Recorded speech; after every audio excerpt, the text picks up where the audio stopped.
amigos do programa Valvulados Rádio Press. Estamos dando início a mais uma edição nesta segunda-feira, gravado. Foi gravado na sexta-feira, porque o nosso convidado, nas segundas e nas quintas, ele está em Brasília, que é o nosso senador Lazier Martins. Tem pouca experiência, está um pouco nervoso, ele tem pouca experiência de rádio, não é isso, Lazier? Programa Valvulados. Olha, Júlio, em primeiro lugar, o título é bonito, é significativo. E você é incansável, né? Porque depois do sucesso da revista, você agora tem um programa que se chama na Rádio Press. A Rádio Press, nós lançamos na Rádio Press, vamos encher de programa aí. Então, parabéns. Sou um garoto de programa. É verdade. Ou velho de programa. Aliás, há muito tempo você é de programa, mas bons programas, né?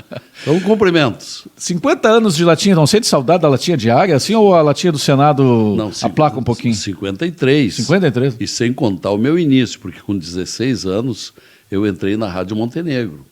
Eu era locutor do serviço de alto-falantes do ginásio São João Batista, onde eu era estudante.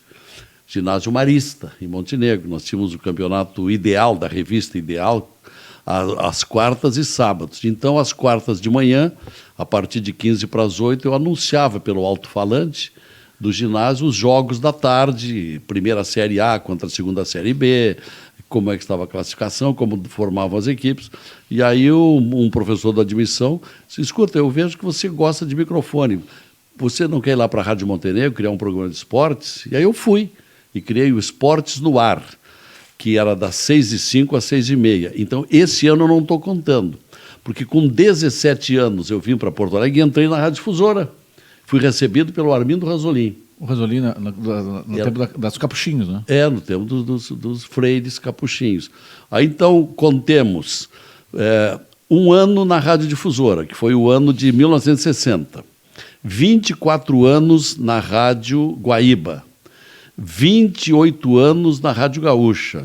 Então já dá 53 anos de rádio. E sente saudade ou o Senado não te dá tempo de sentir saudade? Não dá mais tempo. Aquilo lá é um moedor. Não, propriamente saudade não é o caso. Eu gosto ainda de microfone, mas gosto de dar uma entrevista, de um bate-papo como esse aqui. Agora, o compromisso diário, esse eu acho que eu cumpri o meu ciclo, né, de 53 anos. E parei porque eu acho que eu já tinha cumprido a minha obrigação. E eu estava muito cansado, muito saturado de fazer críticas todos os dias, no rádio e na televisão, às crises do Brasil, às bandalheiras da política.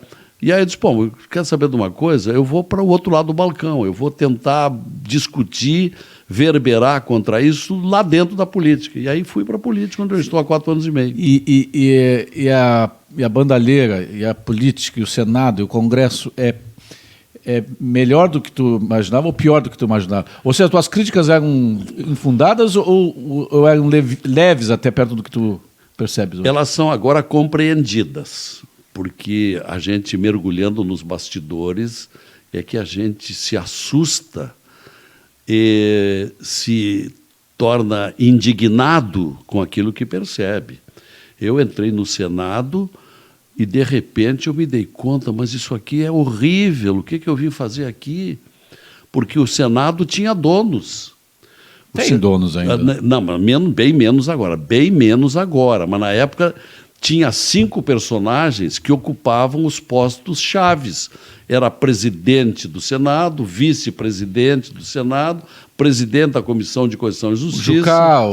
Jucá, Eunício, Renan, o Lobão, João Alberto. O Barbalho, Jader Barbalho. O Jader Barbalho nos bastidores. O Sarney nos bastidores. O Sarney vinha de longe, que era a mesma escola do Sarney, que se perpetuava com Jucá, com Renan, com Eunício, e nós precisávamos quebrar aquela corrente maligna.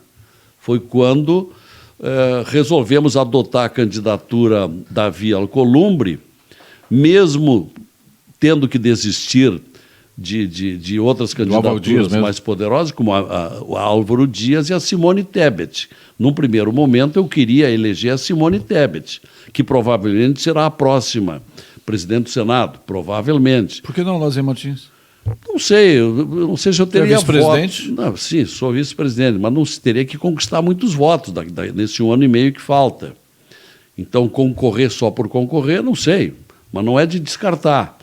Mas está surgindo lá um senador que está enchendo as medidas em habilidade e transparência, que é um gaúcho de Passo Fundo. O Alessandro? Alessandro Vieira. Alessandro Vieira. Está indo muito bem, muito. A cada dia ele surpreende pela classe, pelo conhecimento, pela ousadia, pela coragem, né? Mas tu também pegasse umas brigas boas com o Renan. Mas aí tu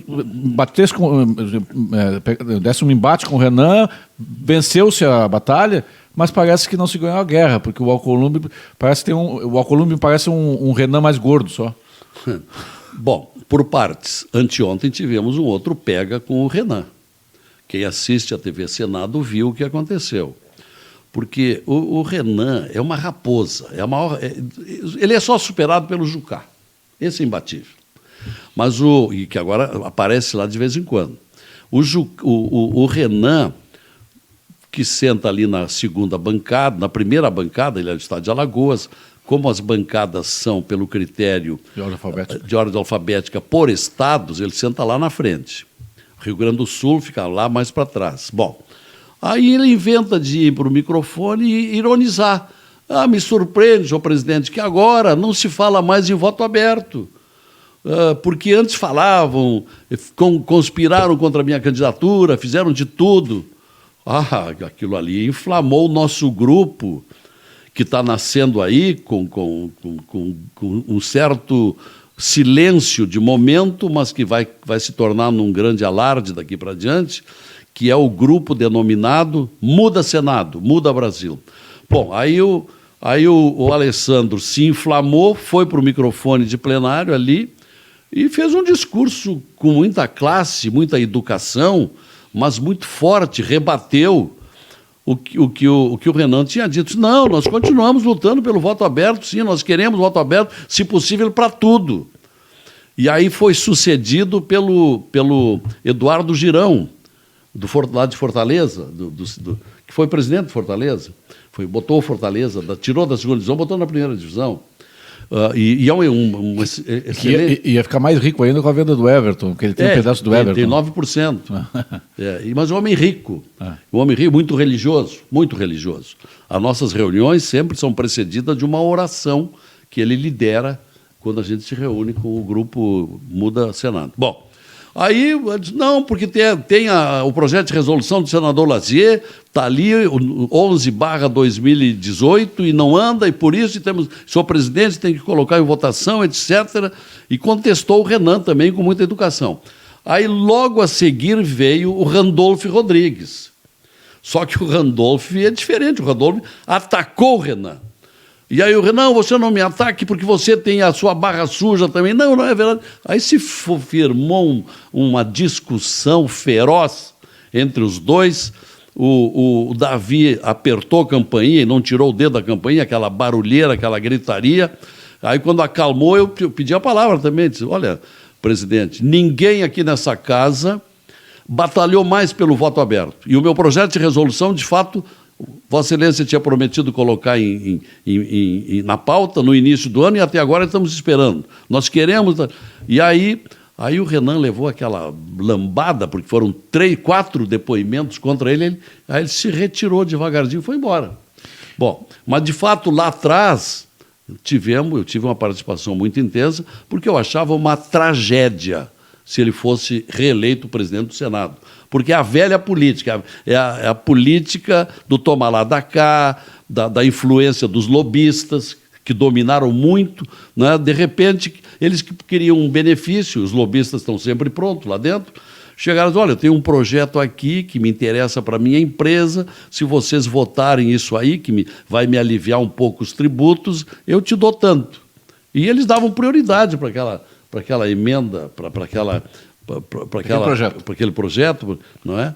E aí ganhavam, né? Porque o comando do Senado É um balcão de negócio. Claro, era um balcão de negócio. E hoje ainda tem alguns resquícios daquilo. Tá, mas aí é o seguinte, quando o Davi ganhou do Golias, quando o impensável que era tirar o Renan foi conseguido, todo mundo achou, agora vai. E tem lá o projeto, tem a CPI da Lava Toga, tem os pedidos de impeachment de 3 ou 4 ministros do STF e não anda. É verdade, nós estamos cobrando isso. Bom, aí culminou o nosso debate de quarta-feira passada com esse apelo. Eu, inclusive, fiz um apelo. Senhor presidente, o senhor sabe que o senhor deve muito à sua eleição ao voto aberto. Então nós temos que colocar isso aqui em votação, temos que decidir isso, não é? E aí reforçou pelos demais, tal, e ao mesmo tempo nós estamos trabalhando no nosso grupo, que é a melhor coisa que aconteceu no Senado esse ano, pode anotar. Quantos senadores já tem? Por enquanto tem 19, começamos com 12. Numa reunião, há 12 dias atrás, num café da manhã, às 7 horas da manhã, no Hotel Windsor, que era o único horário que a gente poderia, em razão das comissões que havia depois. Então, estão ali senadores como o Alessandro Vieira, o Eduardo Girão, o Álvaro Dias. O velhinho são só 2, é o Álvaro e eu. Os demais são tudo novos. O Major Olímpio. O Major Olímpio, que já foi deputado federal, que chegou agora no Senado, o Reise, o Rodrigo Cunha, que vem lá de Alagoas, não, da Paraíba. Tem a senadora também, tem duas senadoras. Tem a Eliane? Não, é a Leila. Juíza, 3 mulheres. A juíza Selma, excelente senadora, ela é do Mato Grosso. A Soraya Tronic, também do Mato Grosso. E a Leila Barros, do Distrito Federal. São 3 mulheres por enquanto. Depois tem ali mais... Tem um senador muito bom que veio do Amazonas, que também veio da comunicação, do rádio e da televisão, que é o Plínio... Como é o sobrenome? Plínio. Daqui a pouco eu lembro. Bom, e assim por diante. É um grupo que está se fortalecendo. Até onde pode chegar esse grupo? Em que tamanho pode chegar? Nós passamos a exigir que o presidente do Senado tem que colocar em discussão na mesa os 12 pedidos de impeachment deste ano. E o novo requerimento... O Cajuru não faz parte desse... Ele está entrando. O Cajuru é muito polêmico. Está entrando. Bom, e o novo requerimento para a CPI da toga, que já estava até quinta-feira passada, até o dia 15, estava com 20 assinaturas. Precisamos de 27. E recebemos também, na semana passada, no meu gabinete, com a presença de mais 7 senadores, a Janaína Pascoal, sim, que foi lá levar, muito bem fundamentado, o pedido de impeachment do Toffoli, e que nós vamos pedir que seja instruído. Porque até hoje, todos os senadores que presidiram o Senado engavetaram os pedidos de impeachment, principalmente Renan, Eunício e agora o Davi. Só nesse ano, Júlio, entraram 12 pedidos. Tem 8 contra o Gilmar Mendes, 3 contra o Toffoli e 1 contra o Alexandre de Moraes. Porque a população, Lazier, eu chamo de Lazier porque é meu amigo, o senador Lazier. Não, cerimônia deixa para o plenário. Pois é, Lazier, a população, o eleitor, o ouvinte que está nos assistindo agora, ele fica indignado com que o STF se transformou. O STF se transformou num cartório de liberação de bandido. O próprio Barroso, que é um ministro, diz que tem gabinete lá com fila para dar senha para liberar bandido. E o único freio, o único contrapeso ao STF seria o Senado, que é o único que pode. A única instituição que tem poder, porque assim que tem poder para sabatinar e liberar candidatos ao Supremo, tem poder também para julgar e processar, e isso está na Constituição. E aí esse grupo aí do Muda Senado, ele vai votar em bloco nessas questões? Ele é coeso o que o une? une o mesmo pensamento, os mesmos ideais de mudanças. Que significa, inclusive, empichar inclusive, do STF. E agora nós vamos centrar as forças em cima do pedido de CPI, que nunca se realizou. A CPI tem preferência agora. Teve um senador que pediu a quebra do sigilo bancário do Dias Toffoli. Eu não sei quem Teve foi. acho que foi o Girão. Não é o Cajuru, talvez? Não, acho que foi o Girão. Mas ou o Girão, talvez. Eu acho que foi. E até que número pode chegar esse grupo, assim, sendo realista? Assim? Nós não queremos ir muito longe, nós queremos no máximo 25. Por quê? Porque nós queremos identidade de princípios, de comportamentos e de pensamento. Então é isso que eu estou perguntando. Então, o máximo que tu consegue alinhar é 25. Em torno do máximo 25. E aí sempre vai faltar 2 para tu precisar aprovar algumas coisas. Porque já tem gente lá, tem 2 por enquanto, eu não vou me furtar de dizer aqui, porque esse seu programa aqui é ouvido, de repente repercute lá e me cria uma situação de constrangimento desnecessária. Tem 2 no grupo, por exemplo, que tem parcela de concordância com tudo que nós fazemos, mas tem ideologias mais de discordância com o atual governo. O meu partido é independente, por exemplo, mas não sintonizam 100% conosco, sintonizam 60%. Então, isso às vezes vai nos criar algum embaraço. Nós não queremos ampliar embaraço. A reforma da Previdência passa no Senado sem destaques? Passa tal como foi votada na Câmara? Tem que passar, né? Porque, embora não seja a reforma ideal que os brasileiros todos gostariam de ter, porque muitos vão sofrer prejuízos, é melhor do que nenhuma reforma. E como ela já foi muito discutida e votada na Câmara, nós vamos referendar. E começam agora na semana que vem, na semana em que esse programa está indo ao ar, começam as audiências públicas, serão 4 audiências públicas, tem 22 pessoas para depor nas audiências públicas, mas pouco vão alterar o texto que já foi aprovado na Câmara, mas vão nos fornecer elementos para o passo seguinte, que é a PEC paralela. A PEC separada, que vai tratar da inclusão dos estados e municípios, que é uma necessidade. Porque se não incluir estados e municípios adotando as mesmas regras da reforma da Previdência, serão criadas as maiores balbúrdias nos municípios e nos estados, porque cada um vai fazer uma reforma diferenciada.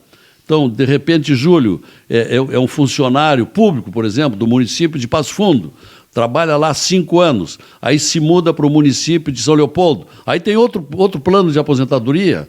Então, inferniza a vida de todo mundo. Então, tem que haver o acompanhamento. E aí, com essa PEC paralela, que será entregue à responsabilidade do senador Tasso Gereissati, 2 vezes governador do Ceará, muito experiente, sujeito muito equilibrado, muito ponderado, nós teremos que, uma vez aprovada no Senado, sensibilizar lá os deputados federais que não quiseram, que retiraram, mas aí ganharemos tempo para o convencimento, porque não deixaram entrar os estados e municípios por causa... Meio das eleições do ano que vem. E principalmente por causa dos estados do Nordeste.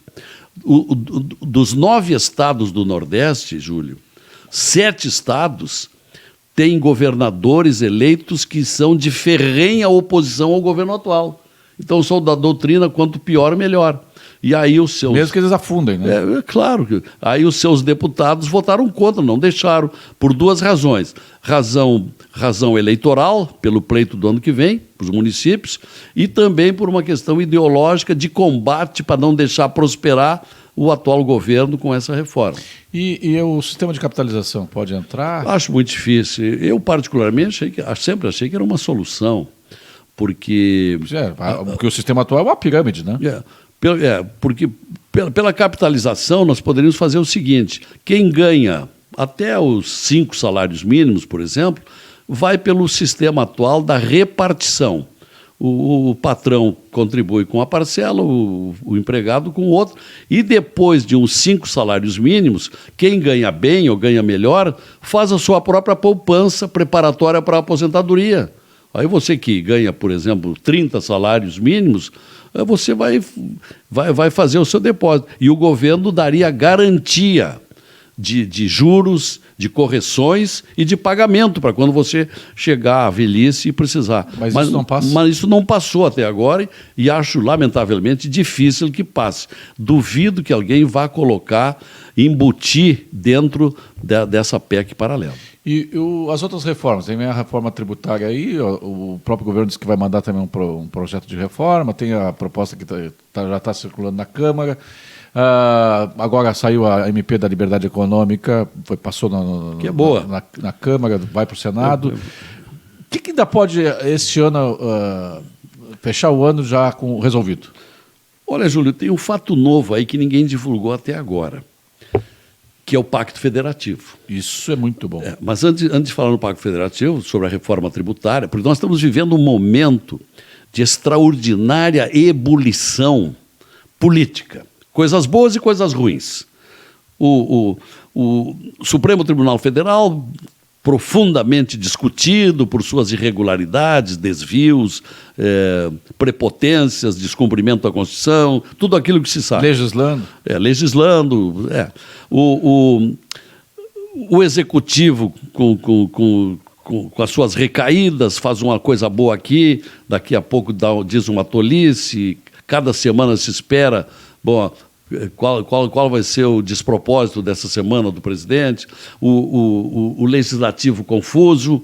Mas vem aí a reforma tributária. Tem um projeto que já está lá na Câmara, levada pelo deputado Baleia Rossi, que se inspira numa proposta do famoso economista Bernard Api. E lá no Senado, numa iniciativa do Podemos, e que foi acolhida pelos demais partidos, um projeto de reforma baseado no projeto do ex-deputado Luiz Carlos Rauli, que tem participado das nossas reuniões e que durante 30 anos tem estudado os tributos no Brasil. Então são um lá na Câmara, outro lá no Senado. Não precisa ser origem no Executivo? Não tem visto de origem? Sim, aí o Executivo agora ficou de encaminhar, nesta semana aqui do seu programa, encaminhar uma proposta que se diz nos bastidores vai ser um mix daquela lá com essa aqui. Bom, ponto final. Outro assunto que me interessa aqui, que é uma novidade. Na quinta-feira passada, na quinta-feira passada, no início da tarde, me visita no gabinete o presidente do IPEA, o senhor Carlos von Renberg. É um nome complicado. Deve ser japonês, não, é alemão. Quem é o IPEA? É o Instituto de Pesquisa Econômica Aplicada. É do singular. Eu também pensava antes que era plural, mas é singular. Instituto de Pesquisa Econômica Aplicada. O que foi lá fazer o presidente do IPEA? Chegou lá, ficamos 1 hora na minha sala. Ele disse: senhor senador Lazier, eu estou vindo aqui, já estive em outros 2 gabinetes, na semana que vem vou percorrer todos os gabinetes dos senadores para comunicar que nos próximos dias o senhor Paulo Guedes, ministro da Economia, virá ao Senado entregar o projeto de Pacto Federativo.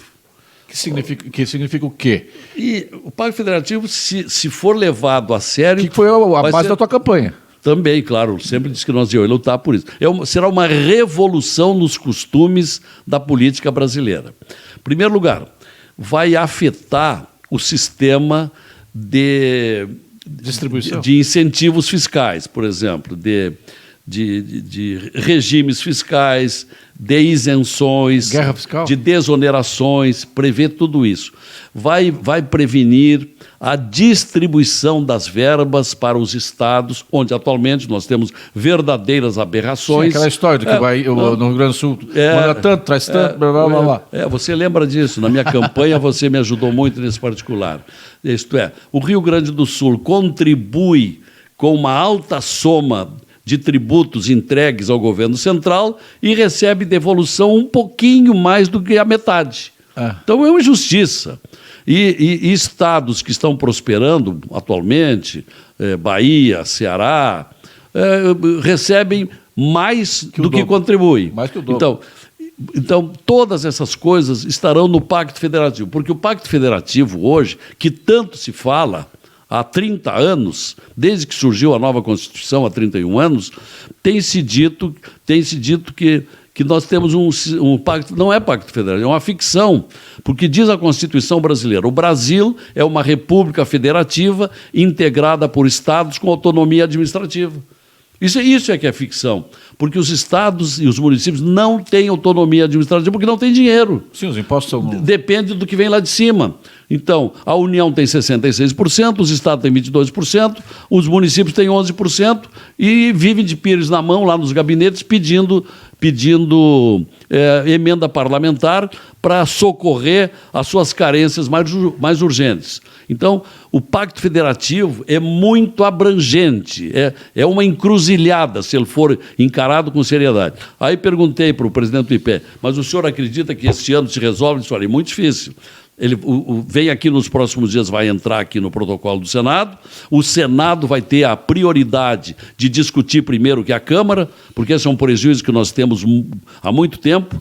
E agora um projeto de lei foi finalmente aprovado, vem lá do tempo do Sarney, que engavetou, de que os tempos para debater as medidas provisórias... não, só mais tempo. Na verdade, são 120 dias. Mas a Câmara ficava com 60 dias, tinha 20 ou 30 dias para a comissão especial examinar e sobrava para o Senado 5, 10 dias. Sim, agora vai ter 30 dias mesmo. Agora vamos ter 30 dias, como você diz. Agora teremos 30 dias. Então, isso vai... Mas esse pacto, o Lazier, nunca saiu por quê? Primeiro porque tinha que ter um governo, um executivo que topasse abrir mão de poder. Porque no momento que redistribui parcelas dos impostos federais para os estados e municípios, ele abre mão de poder. E temos esse governo agora está disposto a fazer isso. E nunca saiu porque a bancada do Nordeste nunca permitiu, nunca permitiria. Nem se discutir sobre isso, porque eles são, a Norte e o Nordeste são beneficiados por esse pacto atual. E também pelas indexações, né, pelas verbas carimbadas. Tem que reservar, por exemplo, 25 para a educação. Aquilo ali é carimbado, não pode mexer naquilo. Tem que...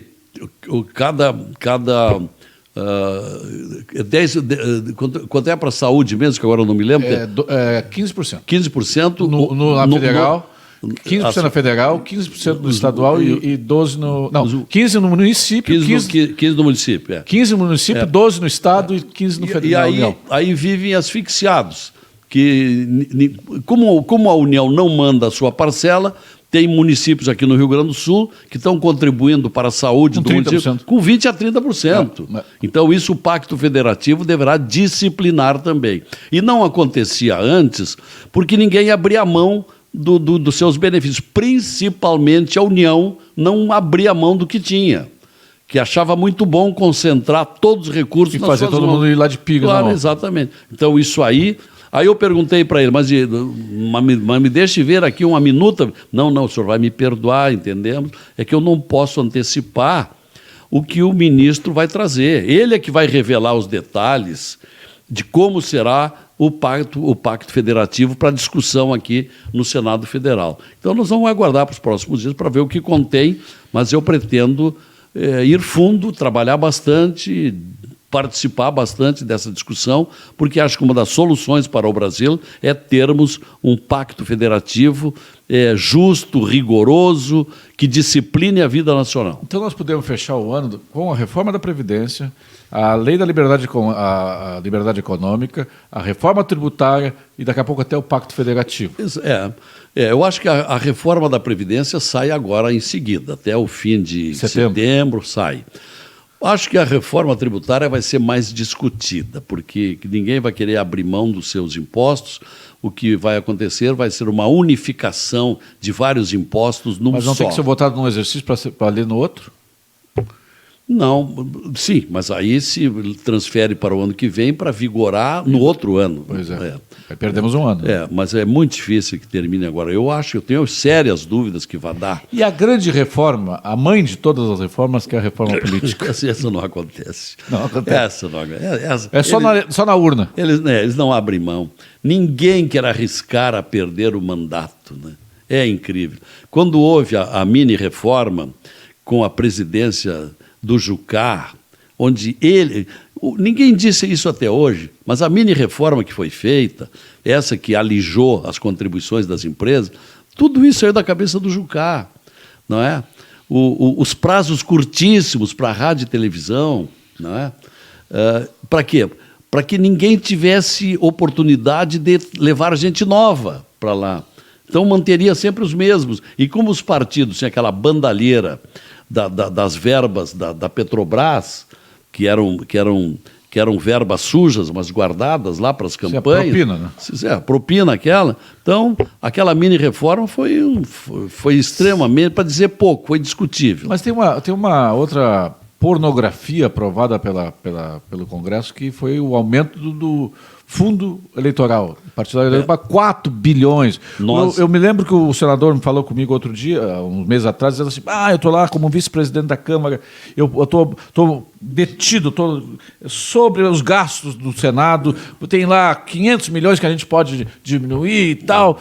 E aí vem um projeto da Câmara e aumenta para 4 bilhões. Isso aí é um escândalo, isso é um deboche, isso é um tapa na cara do contribuinte brasileiro. Não tem dinheiro para saneamento, não tem dinheiro para educação, não tem dinheiro para hospitais.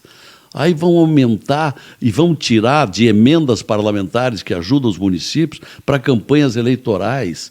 Então, o meu partido, o Podemos, que agora tem 9 integrantes, é a segunda bancada do Senado, e nos próximos dias vai ter 10, porque o Carlos Viana, de Minas Gerais, está vindo para nós. Pensei que era o Alexandre Frota. Não, esse parece... Esse vai para um outro, é PH, com PH, Podemos com PH. Exato. Exato. É bom entendedor, já percebeu como é o nome. Bom, então, o nosso partido firmou posição de não apoiar, mas nós vamos perder. Eles vão elevar mas o fundo... Tem o Novo tem quantos deputados? Quantos senadores? Pouca gente. E o PSL? Não, mas isso vai passar na... mas passa. Veja que, embora tenha havido uma renovação... A Câmara teve pouca renovação, de 49%.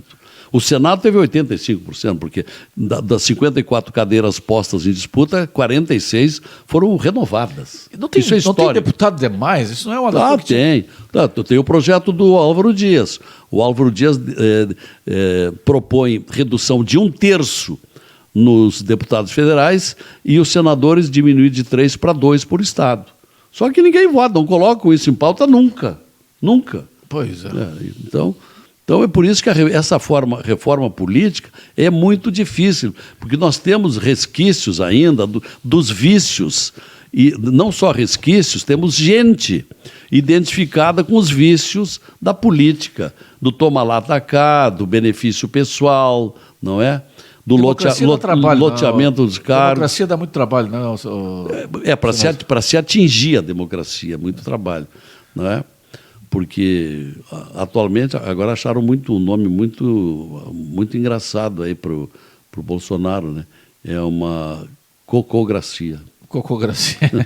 E olha, pelo que a gente vê no Congresso, é uma cococracia. Né? E vemos o STF, que deveria ser a Suprema Corte, o último guardião da Constituição, fazendo o que faz. É incrível. O que o Supremo está fazendo. Mas por quê, Júlio? Porque a indicação é política. É porque ele foi aparelhado. Sim, foi aparelhado. Veja o Toffoli. O Toffoli foi o advogado do José Dirceu, advogado do PT, não passou no concurso para juiz. Afilhado da Dona Marisa. É o presidente. O Lewandowski fez aquela violência no dia da votação do impeachment da dona Dilma. Ele aceitou, na frente de todo o fatiamento. Criou um jabuti. É empichado, mas não perde os direitos políticos. Ele que é o presidente do órgão guardião da Constituição.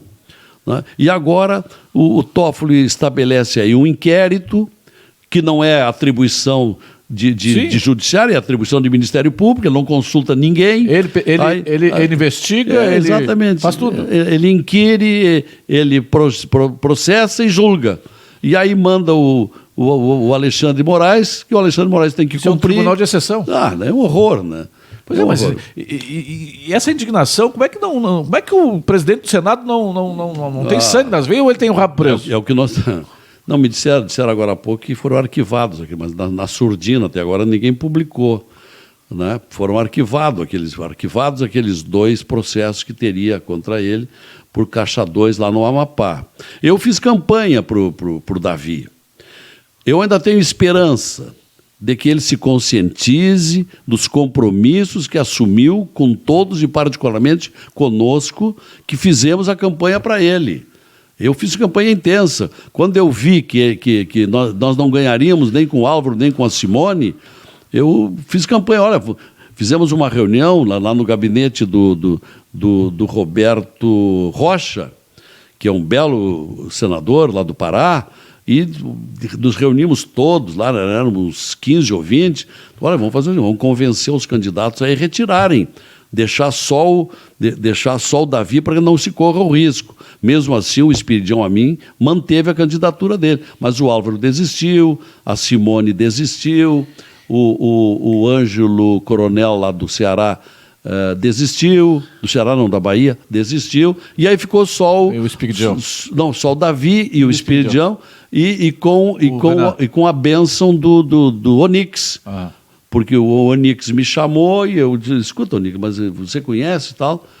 Aí, não, o governo está respaldando a candidatura dele, vão apoiar ele. Tá bom, então vamos.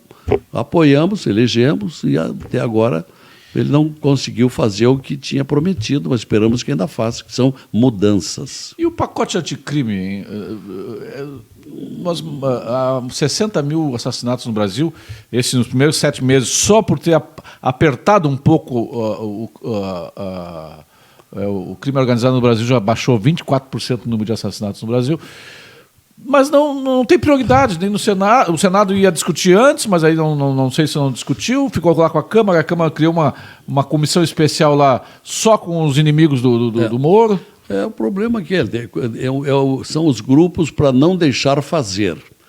Tanto o anticrime, como esta outra aberração que foi votada na semana passada, crime de abuso de autoridade. Que é o abuso de autoridade. Que isso aí, eu vou te contar, Júlio, isso aí é da gente largar tudo e ir para casa, porque é a completa inversão de valores. Isto é, aqueles que são... pró-bandido. Exatamente. Aqueles que são defensores da lei, são investigadores, são promotores de justiça, são julgadores, esses agora vão ser alvo dos bandidos que vão alegar que eles não podem fazer isso ou aquilo, senão eles serão processados e essas autoridades é que vão para a cadeia. O que a gente já vê naquela... e tem até um projeto, acho que do Eduardo Bolsonaro, para acabar com como é que chama? Audiência de custódia. Na audiência de custódia, os bandidos já riem da cara dos policiais, né? Pois é. Por isso é que só tem uma saída, é pouco a pouco fazerem o que fizeram na eleição de outubro do ano passado, renovando. Na próxima eleição, pena que demora. Por isso que é mais uma geração para começar a mudar. Porque os vícios da política brasileira, responsáveis por essa estagnação, por essa pobreza, por essa desigualdade que nós vivemos num país riquíssimo, onde não se explora as nossas riquezas. Eu vou só citar um caso assim de passagem, a questão da mineração.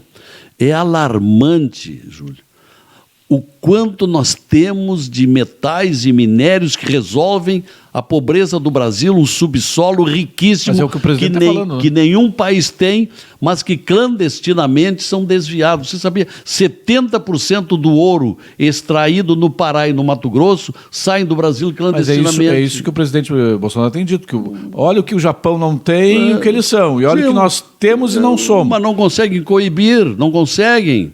Não, mas né? e aí tem as ONGs instaladas na Amazônia, tem quantas?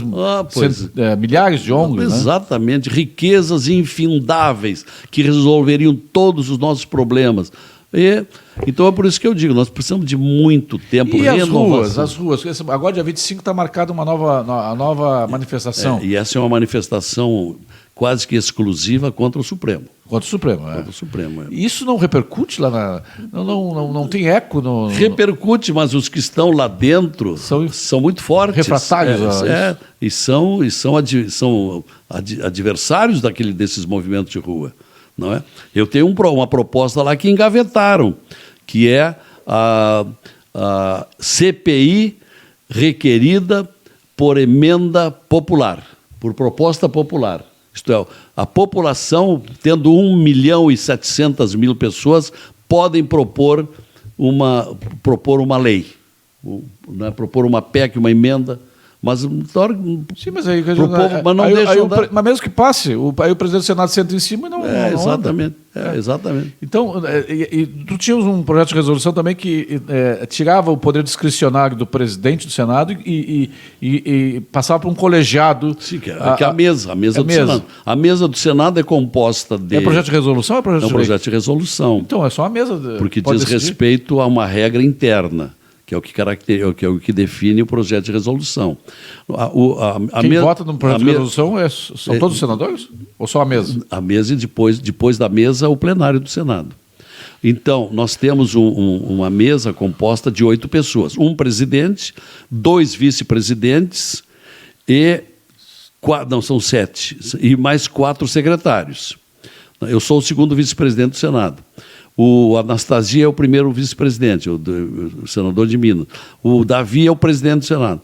Depois tem mais 4 secretários e mais 4 suplentes de secretários.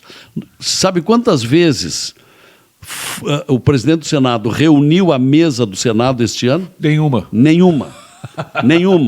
Nós nunca tivemos... Então, estamos todos nós... E eu tenho um gabinete de vice-presidente, está lá atulhado de processos, requerimentos, pedidos de informações, tudo. Não dá para mexer porque não levamos à discussão de autorização. Da mesma forma, o presidente, então, nem se fala. Não é? E assim como também o Conselho de Ética, nem constituído foi até agora, nós estamos em agosto de 2019. E os 82 votos que... até hoje não apareceu o 82º senador? Houve um acobertamento. No mínimo, metade do Senado sabe quem foi. É o Messias. Eu não vou dizer aqui o nome. Não, mas todo mundo já sabe que é o Messias. Não, ali teve 2 participações. O Messias um que estava na mesa e entregou 2 cédulas para outro senador que levou para a urna. Sim, o secretário... Então, participação de 2 pessoas. Não é o líder do governo atualmente? Não vou dizer, não vai me tirar, porque dizer, o senador Lazia lá no Rio Grande do Sul, num programa de rádio... Mas eu digo, eu só estou esquecendo o nome dele, ele é o secretário na eleição e o senador que levou os dois votos foi o Messias. Aí foi arquivado assim na sombra. Pois é, mas e aí não tem foi uma grita? Foi arquivado. Tem o colega lá que está querendo a reabertura. No nosso grupo do Muda Senado, no nosso grupo, tem um companheiro propondo que seja reaberto o inquérito para dizer quem. Porque meio mundo sabe quem e não se responsabiliza aqueles que foram autores daquela fraude que pretendia impedir a eleição do que foi eleito e restabelecer uma eleição secreta. Estás no teu 5º ano de mandato, né? Estou no 5º ano. O primeiro ano foi um ano meio até aprender, levasse umas bolas nas costas e tal, pedir para tu assinar coisa que tu depois viu que os caras te botaram como é que é? Te deram um migué. E aí, mas agora tu já aprendeste, né? Agora tu já sabe como é que é a coisa e tu criou, o teu mandato criou corpo, né? Houve algumas conspirações de noticiários aqui muito, muito negativas contra mim. Gente, profissionais de jornalismo que eu conheço bem a posição, que conspiraram. Por exemplo, aquela história da reforma do meu gabinete. Eu recebi um gabinete velho, foi o que sobrou para quem estava chegando, pequeno, um ar-condicionado velhice, fazia um barulho infernal e no verão não atendia a necessidade, uma cozinha imensa, não é? E uma sala da chefe de gabinete pequenininha. Então eu precisava de uma reforma. Eu aguentei durante 1 ano e meio os apelos para reformar. Houve um momento que eu não aguentei mais e cedi. Aí veio a licitação lá determinou R$130 mil para reformar o gabinete. Aí fizeram um estardalhaço aqui, quando na mesma época 15 gabinetes estavam sendo reformados.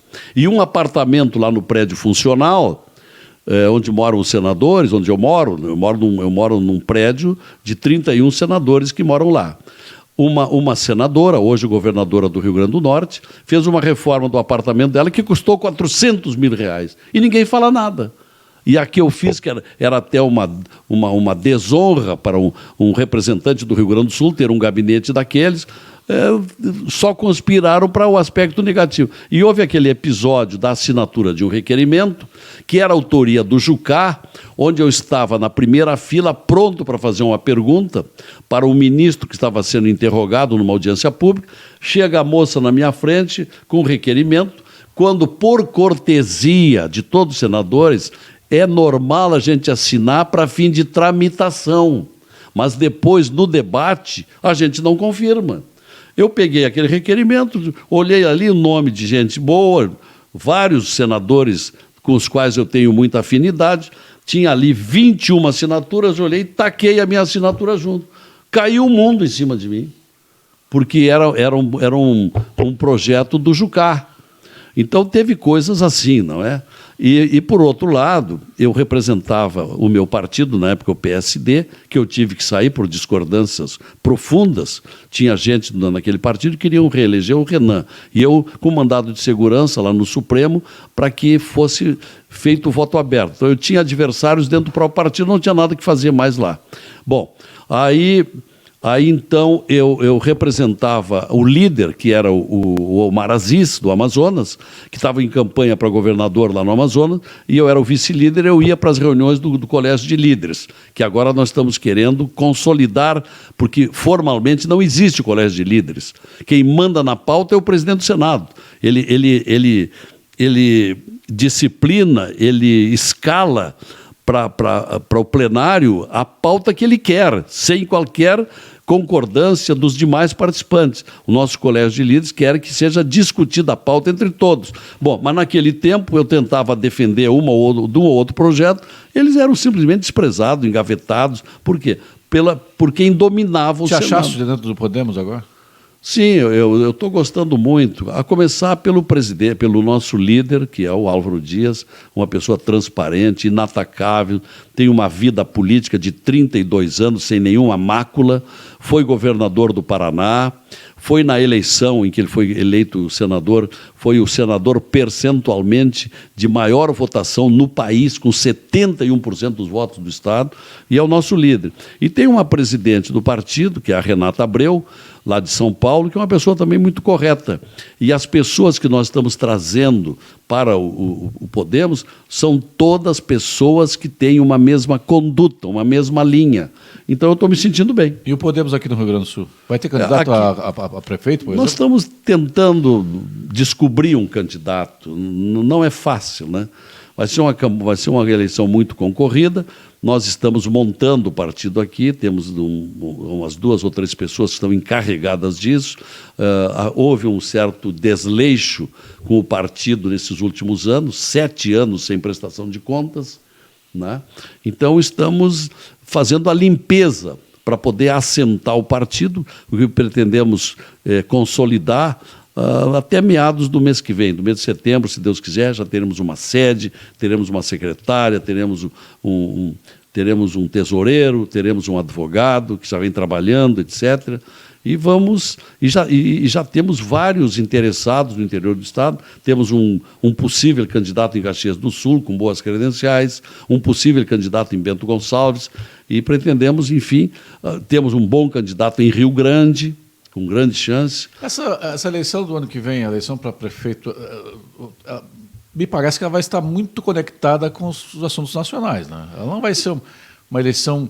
Sempre a eleição para prefeito foi uma eleição muito local, descolada da discussão nacional, mas parece que dessa vez não, né? Hoje é uma conexão muito grande entre o que se ouve, o que se faz, o que se diz na política nacional com aquilo que repercute nos municípios, porque as pessoas se acordaram, depois de anos e anos de sono profundo, da maioria dos brasileiros não querendo nada com a política, mas por sofrimento, por prejuízos, não é? Por serem ludibriados nos desvios financeiros, essa população se indignou e hoje acompanha, critica e cobra. Então, pouco a pouco, eu acho que nós vamos eleger gente melhor. Agora, esquecendo um pouco a pauta política, vamos tirar um pouco a pressão, indo para o final do programa, temos 10 minutos ainda. E o nosso Inter, hein? Tá esperançoso com o Inter? É um bom tema, bem mais ameno. Eu acho o seguinte, Júlio, o Internacional, ele, pela manutenção do treinador, que era um neófito como treinador de grande clube, mas ele, com persistência, com humildade, foi construindo e passou a obter aquilo que qualquer clube do mundo consegue evoluir quando tem tempo. Basta ter uma pessoa dedicada e séria. E é o que aconteceu com o Internacional. Ele foi sendo construído aos poucos, repetiu uma filosofia que funcionou muito nos anos do bicampeonato brasileiro, isto é, mesclando jogadores de casa com a busca de reforços lá fora. Então, o Internacional acabou fazendo isso. Já tinha uma certa estrutura, aí foi buscar o Guerreiro, né, que é um valor muito importante, deu oportunidade ao que está agora lesionado, o Edenilson. Edenilson, que quando caiu lesionado há pouco tempo, era o melhor jogador do Internacional, porque ele defendia, armava e concluía. Fazia gol. E fazia gol, quer dizer, com a pena que ficasse machucado. É muito importante, é importantíssimo. Tem ido ao Beira-Rio? Sim, eu tenho ido seguidamente. Mas os grandes jogos eu tenho ido. O Lazier foi durante muitos anos repórter esportivo, comentarista esportivo. Com 27 anos. E quando fazia um gol do Inter, naquela época tu era isento, né? Naquela época ele não podia dizer que era... Não, eu não era propriamente isento, mas eu era imparcial. Eu sempre. Se era um pênalti a favor do Grêmio... Tá, mas quando saiu um gol do Inter? Não, ficava quieto. Como hoje os cronistas colorados e gremistas, porque 90% tem clube, não sei se você sabia. Mas é óbvio. 90% dos cronistas tem clube. Não, tem alguns que são frios. Tem alguns que eu conheço os frios como conheço os fanáticos, porque eu sou do meio. Bom, eu me mantinha com todo cuidado, com todo respeito ao torcedor e ao ouvinte. A minha obrigação de lealdade e de honestidade com o ouvinte. Mas eu hoje acompanho bastante, acho que a dupla Grenal está indo muito bem. Vamos ver agora esse jogo do Grêmio contra o Atlético Paranaense, que é um jogo que merece muitos cuidados, porque o Atlético Paranaense em casa é uma coisa, fora é outra. O Atlético dentro de casa, lá na Arena da Baixada, né, naquele gramado artificial, eles guerreiam muito, e o Grêmio vai lá sem o Cebolinha, que recebeu o terceiro cartão. Então, o Grêmio tem que levar muito a sério, muito cuidado para ganhar do Atlético Paranaense. E o Internacional, que está na dependência aí da liberação do Guerreiro pela seleção peruana, que é um absurdo levar um jogador para um jogo amistoso, um jogo de brincadeira, um jogo caça-níquel. Não pode, porque já está sem o Edenilson, a gente não sabe se recupera até lá. O Lindoso também está. O Lindoso já tem mais o Dourado. Já está jogando com o terceiro reserva. Contratou um agora para poder ter alternativa, né? Eu não sei, só que era um reserva lá do Fluminense, né? Mas ele jogava bem. Pois mas se era bom, por que não ficou isso? Mas o Patrick estava lá. O Patrick veio no grande... estava lá no... Patrick é um jogador de muita personalidade. E nós temos uma zaga que, olha... pode empatar pode ser igual a do Grêmio, mas é a melhor zaga do Brasil, né? Com o Moledo e o Cuesta. O Moledo não perde uma por cima. Ele é fantástico. Tem um corneteiro ali, ó, o Luiz corneteando ali. Ó. É o meu assessor, o Luiz Rodrigues, é gremista fanático. E seca o Inter, que é um pavor. Mas não adianta. Não adianta. E o goleiro, o Lomba, está numa fase espetacular também, né? Eu queria ver mais oportunidades para o argentino, para o Sarrafiori? O Sarrafiori. Todo mundo quer. Eu queria, mas eu acho que tem que dar. Agora tem amistosos, aliás, tem jogos em que bota o time reserva. Tem que dar chance para ele. Ele tem que se. Eu acho que é um jogador muito futuroso no Internacional. Mas a coisa está com boa tendência de termos Grenal lá adiante. Aí sim, aí durma-se com um barulho desse. O Lazier é um maluco para trabalhar. Ele 8h30 já está pegando o carro para ir para o Senado, chega no Senado antes das 9, vai até 7 ou 8 horas da noite. Chega em casa, não tem o que tu faz depois do. Tu vê o filme, tu vê televisão? Não vejo filme. Você vê série do Netflix? Eu normalmente janto em casa, de vez em quando janto fora, mas é uma comidinha leve de noite, né? E quando tem futebol, eu vejo futebol e dou uma lida no material para o dia seguinte. Né? Trabalho e trabalho. O que eu vou fazer? Procuro descansar no sábado e domingo, e assim mesmo trago trabalho para casa também, né? O que eu vou fazer? Eu sempre pensava que quando saísse do rádio e televisão, eu teria mais tempo. É o contrário, se trabalha muito mais lá e lá aparece menos. No rádio e na televisão, o público está acompanhando, a gente está trabalhando. De manhã está no Jornal Almoço, de tarde está no Gaúcho Repórter, de noite está no Conversa Cruzada. Pô, esse cara trabalha um bocado, aparece. Lá no Senado eu trabalho mais do que isso e quase nada aparece. Pois é, por um bom tempo, agora começou a aparecer bastante o teu trabalho, mas um bom tempo dizer assim, cadê o Lazier? O Lazier sumiu, papapá. É que... não tinha espaço. O Brasil é um bunker, né? Era muito complicado. Aí tem a dificuldade de espaço no partido, tem a dificuldade de espaço na reunião de líderes, tem a dificuldade de espaço também na prioridade dos projetos, nas comissões. Eu estou atualmente com 71 projetos em andamento, sendo que uns 5 ou 6 já passaram pelo Senado e estão na Câmara. E eu tenho um que eu estou com muita esperança, que passou agora passou na comissão do Senado, passou no plenário, agora passou na comissão da Câmara, vai para plenário, que é o da Metade Sul. É um projeto meu que procura criar condições através de uma possibilidade prevista na Constituição brasileira, através de lei complementar, que é a RID, Região Integrada de Desenvolvimento Econômico. Isto é, provando que é uma região deprimida economicamente, e ainda mais com a nossa metade sul, com um êxodo impressionante de várias cidades que vem perdendo diariamente população, nós, conseguindo a vitória dessa... Incentivos fiscais, prioridades em empréstimos, convênios para fusões de obras numa mesma região com participação dos municípios vizinhos, uma série de benefícios. Está dependendo de que isso agora? Está dependendo agora da votação no plenário do Senado e depois a confirmação do presidente da República. Aí nós havemos de ir em comissão lá fazer ver a ele que ele tem que confirmar. Se isso acontecer, aí vamos fazer uma grande reunião de prefeitos na metade sul para mostrar para eles o que é e como aproveitar. Para fechar, a economia brasileira sente que está começando a se destravar. Esse ano ainda vamos começar a ver a roda girar? A coisa... Acho que ainda não, Júlio.